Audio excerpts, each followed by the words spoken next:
Alright, welcome everyone to some more of the Dungeon Crawl Stone Soup Slow Demise Greaterplayer run.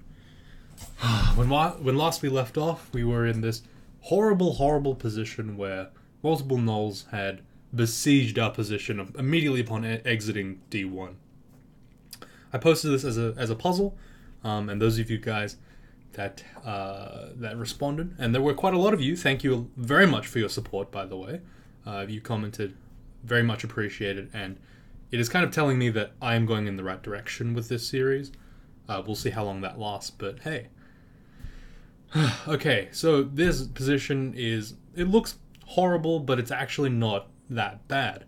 When you go down a staircase in any, for the first time in Dungeon Crawl, you actually get a free turn, so I'm not going to be hit too badly upon going upstairs. Furthermore, there are no gnolls with any polearms, so there's no reaching against me. It's merely just the unarmed the unarmed gnoll and the club gnoll that are going to be next to me when I go upstairs, which is all good. And I'm not going to take... I don't think I'll take too much damage if I go upstairs, which is a good idea. Now, one thing I want to point out is that there is an alternative, which is to blink immediately using Lagonu's ability and then try to make do from there. I'm not going to do that, though, because that seems kind of risky. There's a lot of unknown all around the area, and I don't want to handle it. So I am going to go upstairs, most likely. Now, let me just, again, consider some more positions to do. Down left, and then left again. Could work, potentially, by cutting off the amount of enemies that can hit me at any point in time. I won't actually take more than one hit for that maneuver. However, I'm already on the upstairs, and I have first downstairs advantage, so I should probably use the upstairs immediately, rather than trying to make a fancy play. If this was a second time, I would consider it, but I think I'm going to go upstairs. Do I want to go upstairs? Yes. Okay, I was very lucky in going upstairs, and I did not take a single point of damage, which is very good. Both gnolls missed me as I climbed upstairs. Again, if this was the second time that I'd gone downstairs, I would be in a lot worse of a position, because I believe it would take, I would take the full 2.5 turns worth of damage trying to leave the staircase, which could be very bad. Now, I could move up now in order to try to get towards the upstairs. Oh, sorry, try to go anywhere. I could move up just like naturally with crap. I think it's K. K goes up. J goes down. Fuck.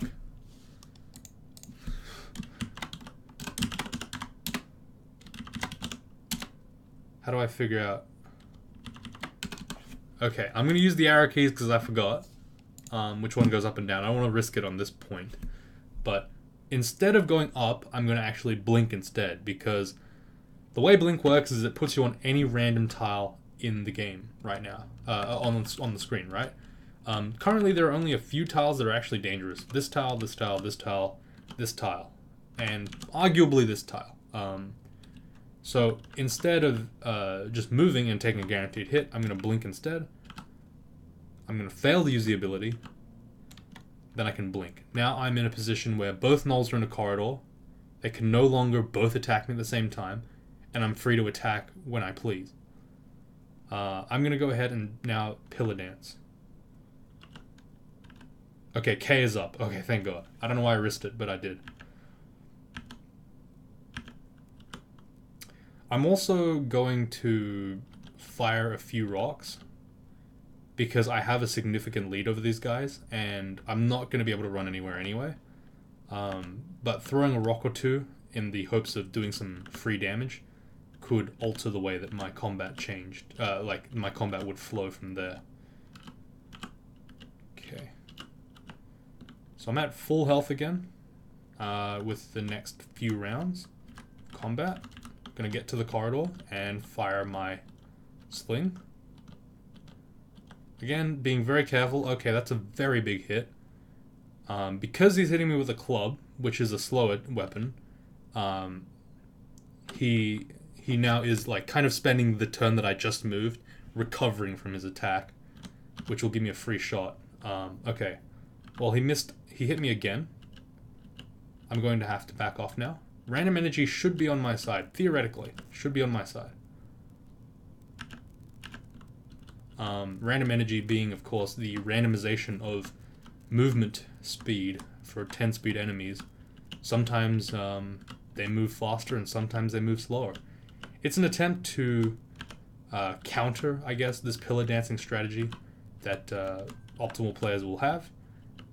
But because I am playing around that, all it means is that really I'm just playing more optimally by playing more safely rather than bothering to fight. Okay, I kind of want to throw another rock just to make sure that he's not regenning. What I mean by that is I don't want him to regen to full and then I regen to full, because that means that like we'll be in the same spot. What I want to do is every time I get a one tile gap, I take a free shot. If I get a kill on him, then he doesn't get a hit me. He doesn't get a move and attack me at the same time. And I'll just basically have reduced the number of nulls down to 1, which is really good. And then I can continue to pillar dance this guy. I'm just gonna speed it up a little bit. Okay. Once I get to full HP, I'll re-engage him. I won't do it before that though. I'll just continue. Okay, I messed up the pillar dance a little bit. That's okay though. Okay, well, that kind of sucks for me. I messed up the pillar dance again. I'm gonna redo it. So what I'm aiming for here... Oh my god, I messed up. It's fine. What I'm aiming for here is getting this position where I now have a one tile gap away from the null, because then I'll take a free shot. And that didn't work out so well, but that's okay. That's fine. I can just pillar dance and continue the fight as if nothing happened. Okay, he got random energy on me. That's fine. I can just, again, continue to pillar dance until things are okay. I'm going to go ahead and grab these chunks of flesh now. I don't want that corpse rotting on me while I'm pillar dancing. It would be a real shame, you know what I mean? So I'm going to... never mind, they rotted away anyway. Well, okay, well today I learned how that works. Okay, pillar dance, pillar dance, pillar dance. Okay, I think my food clock is actually holding me hostage, so I'm gonna have to go ahead and kill everything here. I'm gonna eat, and I'm gonna go down the third unknown downstairs. I have no food currently, so I'm gonna have to play a little bit more actively in order to stay alive. I'm gonna pull this guy up, and I'm only gonna pillar dance one time, I think. If I get a free shot, I'll just be able to do it. Okay. Alright, excellent.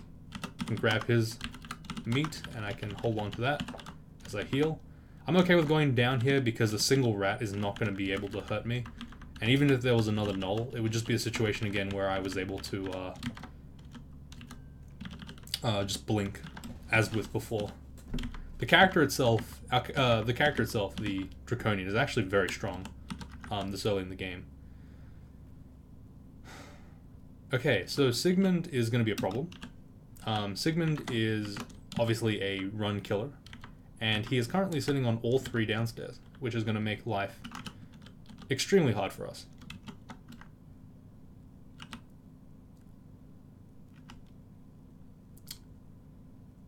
I believe the right move here is to... actually, you know, we should make a puzzle out of this. This one's a good puzzle, I think. Also, I hope that I'm not playing music. Okay, I'm not. Okay, just gonna make a puzzle. So, knowing here that you're in this position, puzzle 4. Knowing that you're in this position here, I should actually make these as JPEGs, but whatever. Knowing that there's Sigmund on the left, and your 3 upstairs are kind of guarded by Sigmund, and there's an adder over here, what would your move be? Yeah, I'm going to pause the video, and, as I said before, while you're thinking, you know, leave a like. It's a good idea. I think you should hit that, smash that motherfucking like button, if you know what I'm saying. Alright, so what's our option? Our options are to fight on this upstairs, to go upstairs and try to go down the same go down a different staircase and hopefully not see Sigmund. We can pull the adder upstairs and fight on the upstairs, potentially risking 2.5 turns of him hitting us. Or we can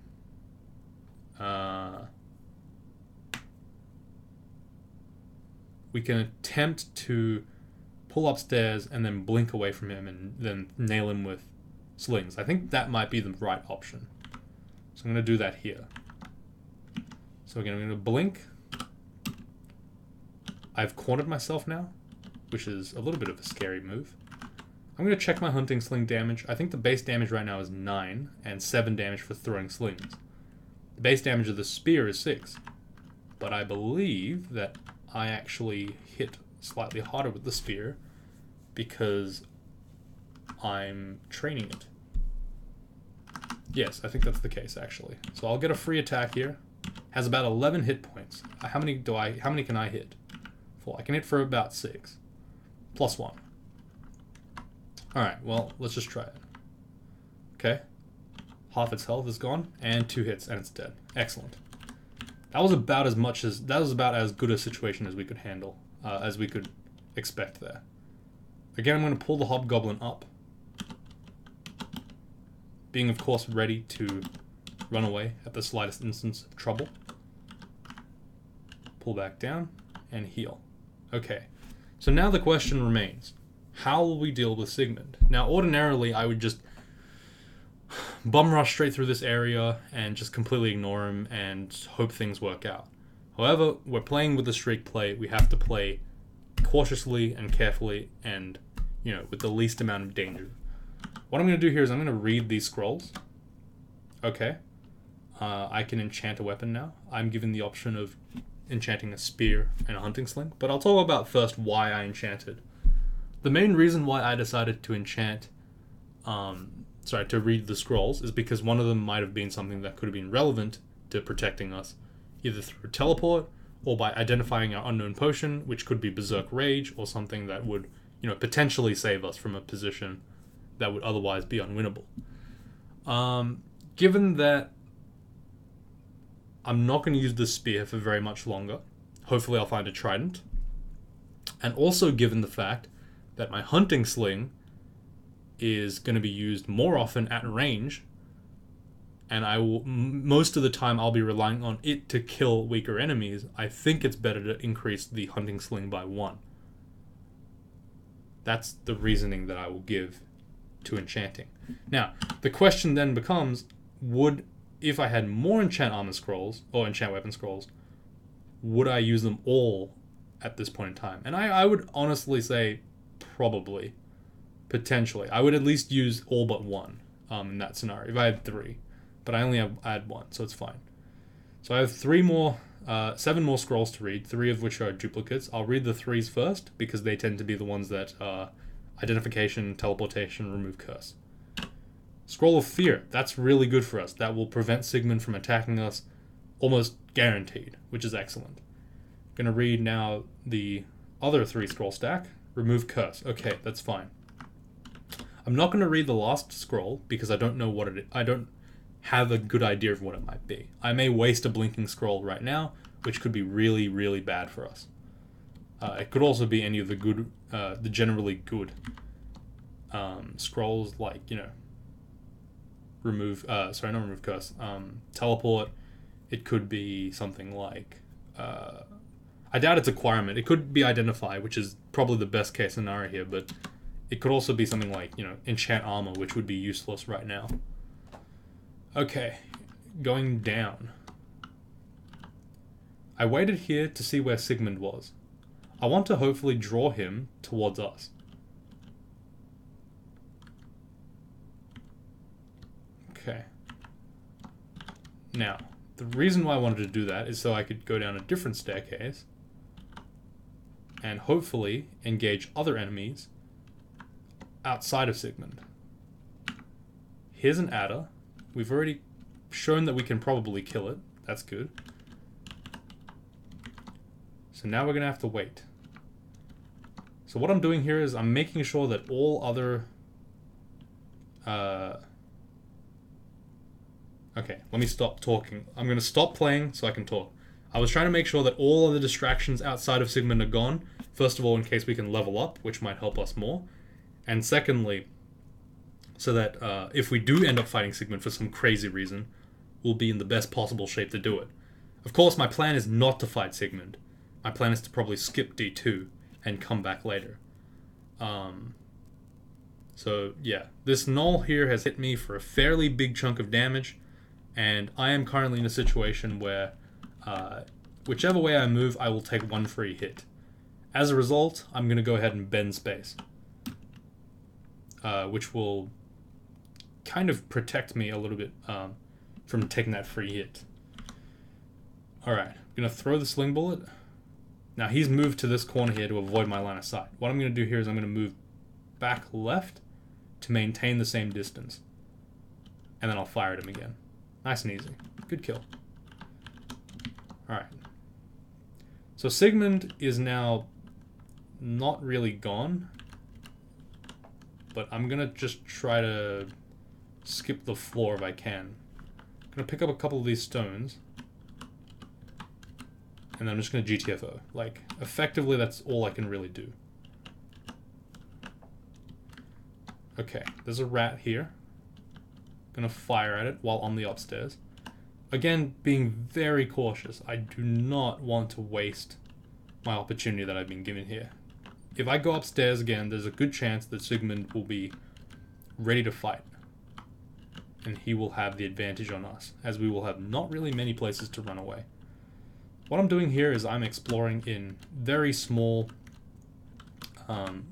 I'm trying to create a very small concentric circle in my exploration pattern, because, as we all know, the area... I guess, primary feature of a circle is that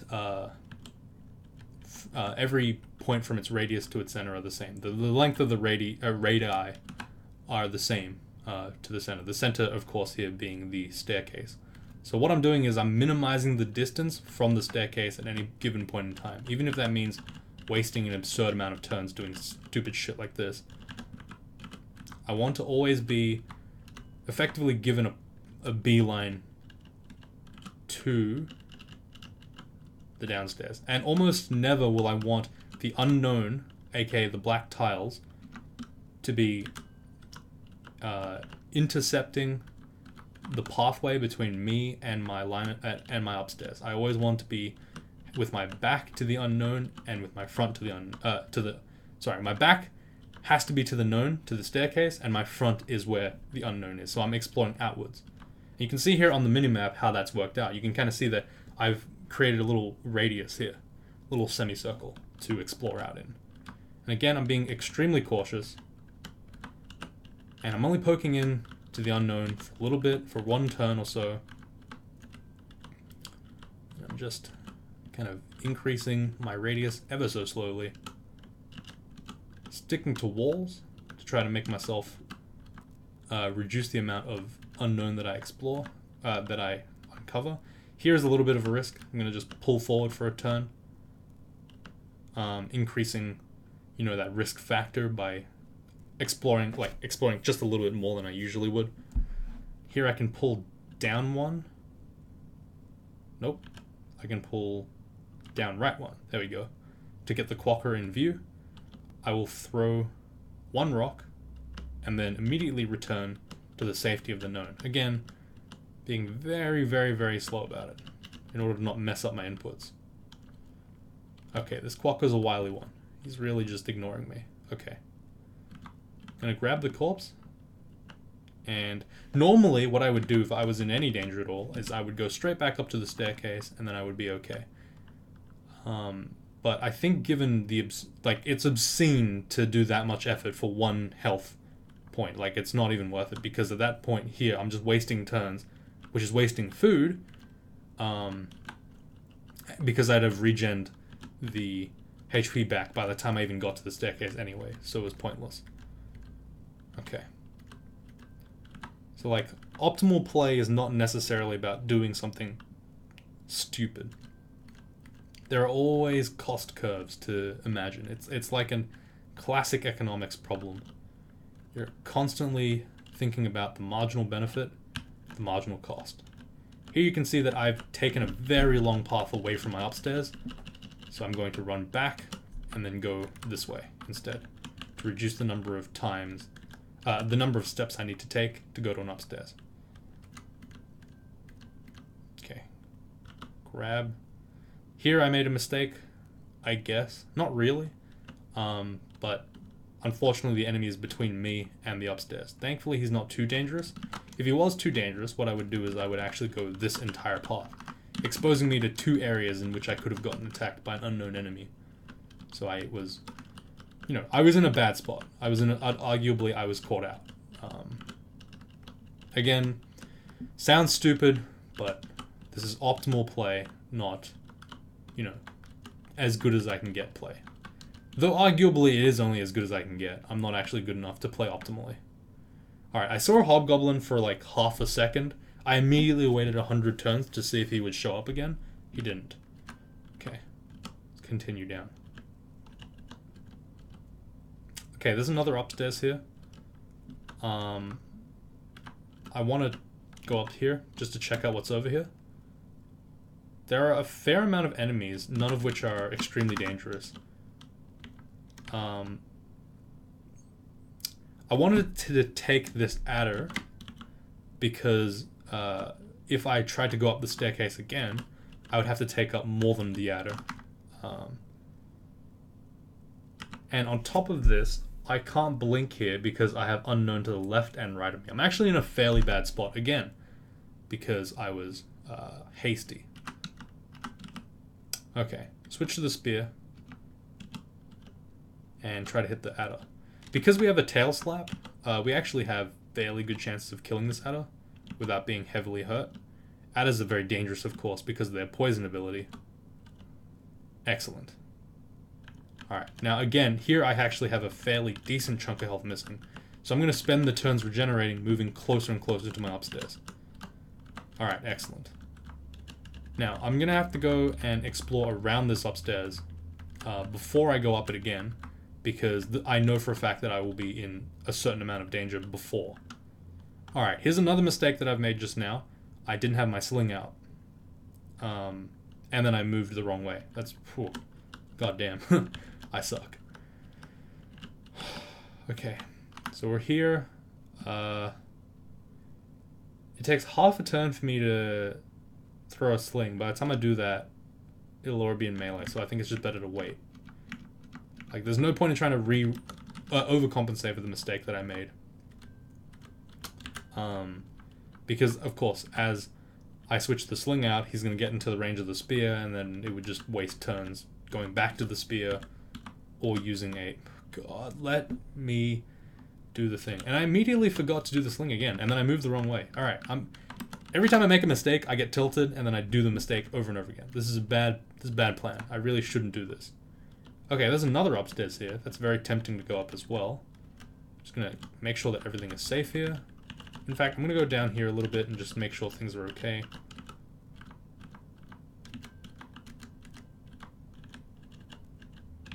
Okay. Alright, I think most of this floor has been explored now. I'm gonna press O one time. Okay, and that was already, like, pretty much not great. Me pressing O, which is kind of bad. Auto-explore there brought me into range with the worm, but not in optimal conditions. I was in the wrong spot. I should have been... Okay, so... God damn it, stop. Please, let me go. Alright, there we go. Say the worm was right here, right? I ended up being here when I could have been over here. Having this spot here lets me run straight, whereas this spot here makes me run diagonally, at which point the enemy could catch up. Then I immediately did the wrong thing again, because again, being tilted is not good. This is kind of why you should always try to play this game on with as much like brain power, I guess, as possible. You want to try to play it at your peak mental performance if you are trying to streak. I am not in my peak mental performance right now. Admittedly, I'm in a very bad spot.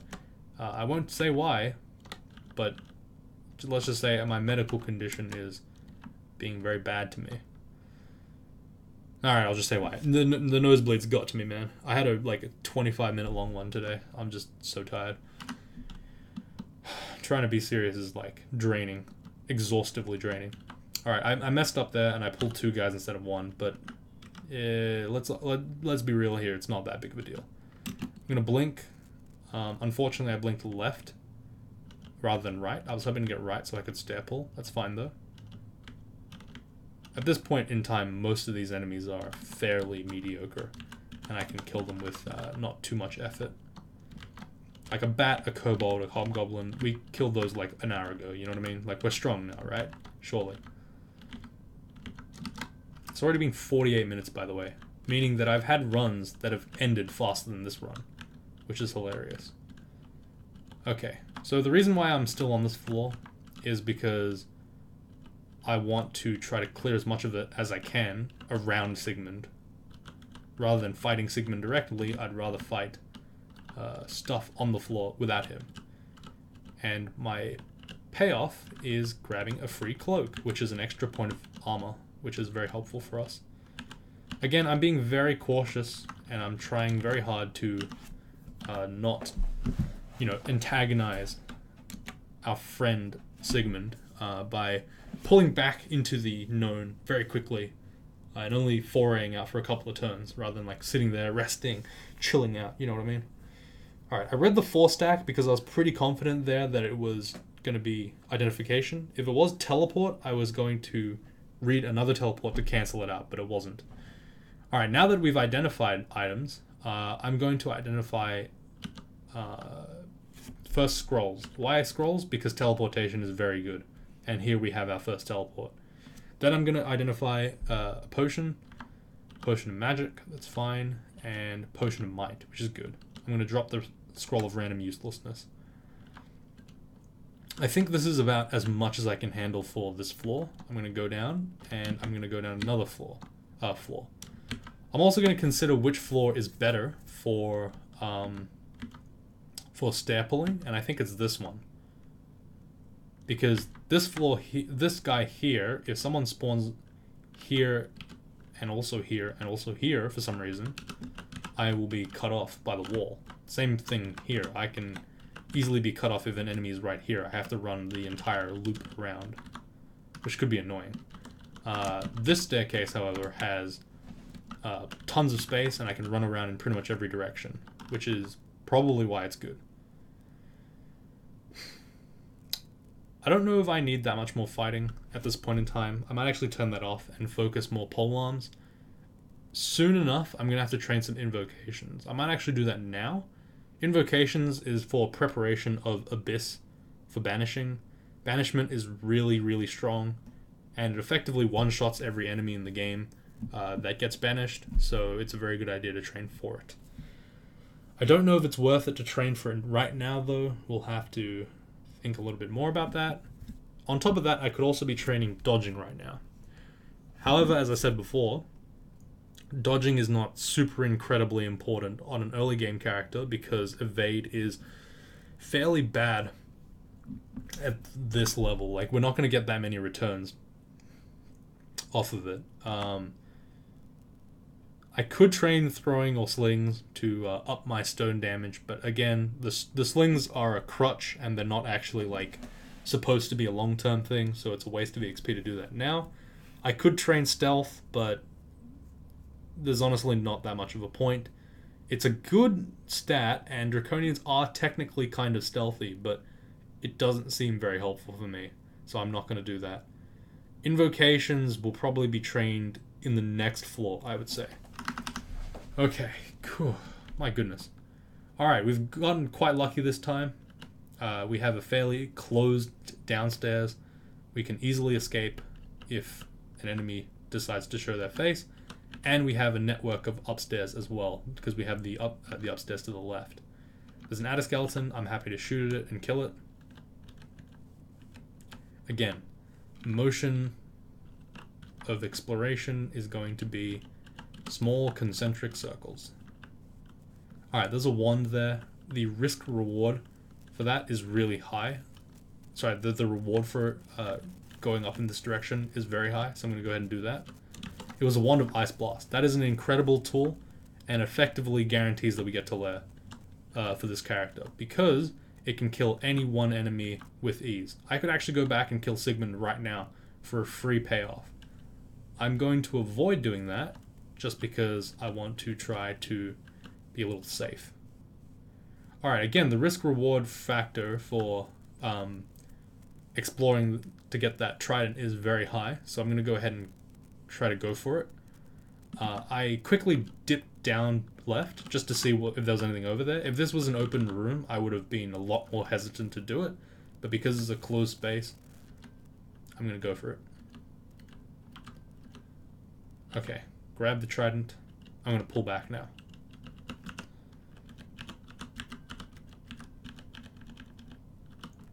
Okay, so now I have a trident.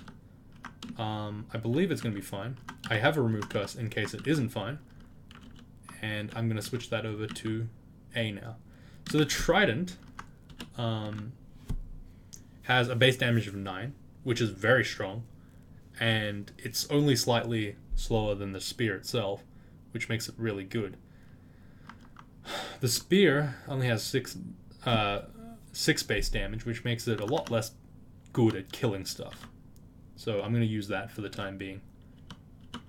Alright, I'm going to continue to explore. The +1 slaying in this case is not really relevant. +1 slaying is fairly ignorable. It's not a huge deal. It's insignificant, whatever you want to call it. So I'm okay with it. Alright. Exploring around again. Trying to maintain a nice line of sight gap between me and the upstairs. Now that I've found my third upstairs, knowing that the upstairs is fully safe, I can continue to explore a little bit more brashly in this direction. Have a nice line between all 3 upstairs.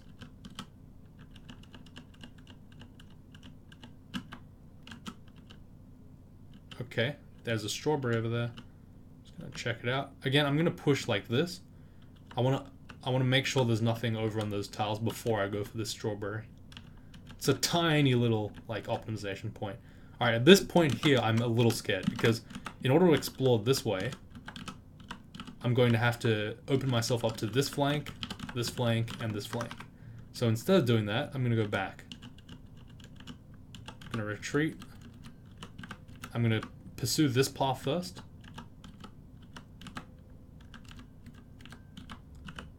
Okay. And then I'm going to go all the way back.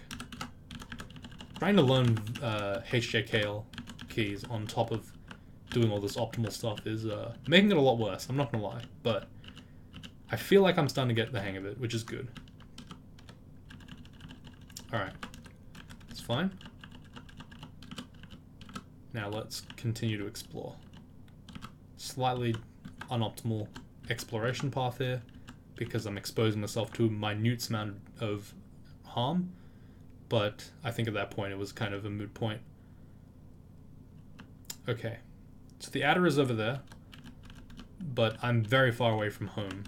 What I'm going to do instead is I'm going to jump over here, I'm going to shout, and I'm going to rest.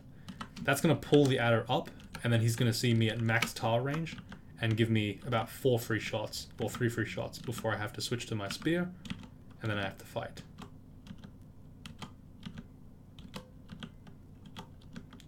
Okay. Alright, excellent. We're level 5 now. At level 7, we'll get our awesome Draconian Fire Breath ability, which is going to be good. Hopefully. Alright, again, being a little bit cautious about my exploration patterns, I'm going to go down here instead. The pathway between me and the upstairs is very long now. At this point, it's very outstretched. So I'm kind of approaching the end of the floor, I would say. Alright, picking up sling bullets is very helpful for this character. It means that I can, at a pinch, throw some extra damage bullets, I guess. Doing 2 extra base damage, which is nice. It's basically like I'm throwing a ranged trident at my opponent, which is cool. Okay, I made a bit of a risky exploration maneuver there. From this point here to this point here, I was exposed, but that was okay. I felt like, again, it's fairly safe at this point. I'm not like super danger anymore. I'm just like fairly fine. I'm gonna explore over this side now just to round out my exploration pattern. Since there's a long corridor, I'm just gonna go ahead and use shift and movement. Shift and movement is like a compromise, I suppose, between auto exploration and manual exploration. If there's anything of interest, it'll immediately stop me. So it just means that if there's no interesting shit, I'll just continue to explore down the line. Okay. It also is technically more safe than manual moving if you're worried about like erratic miss inputs, I guess, because the second it sees anything, it'll stop. So I can just kind of go down this path and it's fine. Okay. Doesn't seem to be anything here. Okay, there's a pseudo upstairs here, that escape hatch. That'll be very helpful if I need to run away. Okay, there's a gecko there, and I forgot my golden rule. Switch to the hunting sling. Okay. I'm gonna stand on this upstairs and shout. If a second enemy shows up, I will just go upstairs. It's a fairly easy position to be in. Okay. Nice. Alright, there's Doan with a dagger of venom. There is almost no opportunity for me to really handle this person, but if I do get the dagger of venom, I'll be in a very good position. Doan and Devesa, which is, she's not seen here, have the special unique feature where if you kill one of them, the other one gets enraged. Doan casts significantly stronger spells, and I believe is hasted or something, and Devesa is berserk for exactly one time. Doan is technically therefore better to kill because Devesa will go berserk, and then if you leave her, she won't be berserk anymore. Doan will remain enraged for the entirety of the game until you kill him. I'm going to go ahead and retreat right now, noting of course that I could potentially kill Devesa with Ice Blast. Oops, that was a mistake. Devesa has drunk a haste potion. I need to run away while she hasn't noticed me. Okay, good. I'm gonna Ice Blast here. And that kills Doan. So Devesa is now angry. If she sees me, she'll pop into berserk rage. Right here. So now she's berserk. And hasted. She will not catch me though if I go upstairs right now, as there are 6 tiles between me and her. So I'll go upstairs. I'll now rest. There's a falchion wielding hobgoblin now. I'm going to back off. And fire. Switch to the melee weapon. Take him out. Easy kill. Okay. I'm going to rest 100 turns because now Devesa's berserk will wear off. And I can take her out with with Ice Blast as well if I need to. Which is good, because I want that dagger of venom to kill any 10-speed enemy with ease. I made a mistake there, because I moved the wrong way, which is, I was trying to shift X and then move my camera. I instead moved myself, which is annoying. It's fine though. I'm going to use bend space to flip away from her, basically. Throw a couple of sling bullets. And I'll probably just finish off with Ice Blast. Again, securing this floor is very helpful for us. I'm going to use the trident now to attack her. I could use another Ice Blast, but the trident is likely to kill her anyway, and it's not like super big of a deal. Okay, which stat should I increase? Now, Draconians don't need strength because they are not they don't wear any armor. I don't necessarily intend to train int, and even if I did, 12 int is fine. But Dex provides me with both dodging and shield, so I will most likely pick Dex. If I find a good spellbook that indicates that I should instead go for spells, I will train int instead. But for the time being, dex is fine. Okay. Now, like, you might be wondering now, okay, really? Fucking Menkore, really? Okay, let's stop talking for, let's stop playing for a sec. Let's talk about stats first, then we'll talk about Menkore. You might be wondering, but Demise, you always say that stats are a meme. They're absolutely a meme. The marginal benefit of training one stat over the other is so small that it's not really worth considering.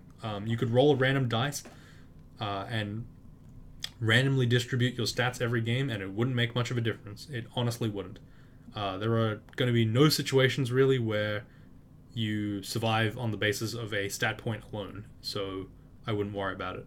Unless, of course, you're talking about zero stat, but that's not really super important. Okay, so Menkore is on the screen. What do? I'm going to hit the dump button because that's good. Hashtag. I'm going to go !dump. That's going to grab slow demise. I'm going to paste bin that.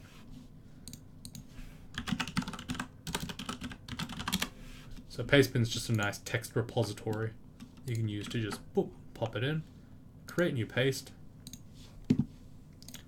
and I'm going to go ahead and snip. So at this point in time, I'm going to actually exclude these two because I've just killed them. The game just hasn't recognized that they're not alive anymore. Just going to use that. It's good enough. Puzzle 6, or puzzle 5. What do? So, the upstairs is nowhere near us. And we have a Wand of Ice Blast to take care of him. We could also teleport. We could throw a hunting sling at him. Or we could try to blink away or do something else.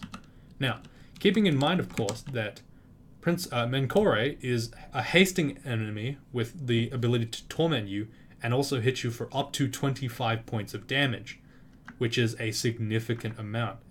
That means that his torment and one hit could take me down to 6 hit points within 2 turns, which is absurd. So what will we do?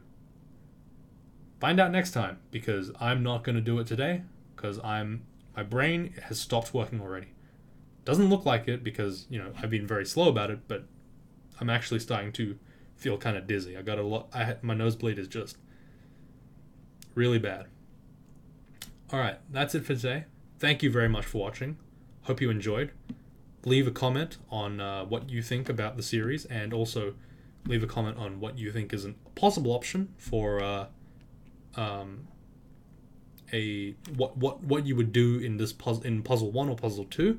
And of course, feel free, by the way, to talk to each other about the puzzle.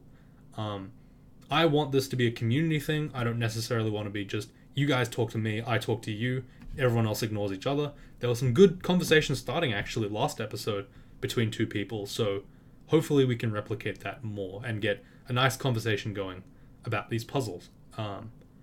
But this one's a fairly interesting one, and it's one that comes up fairly commonly in a lot of gameplay scenarios with different characters and with different things, so we'll see how things go. Thanks for watching, everyone. See you all next time.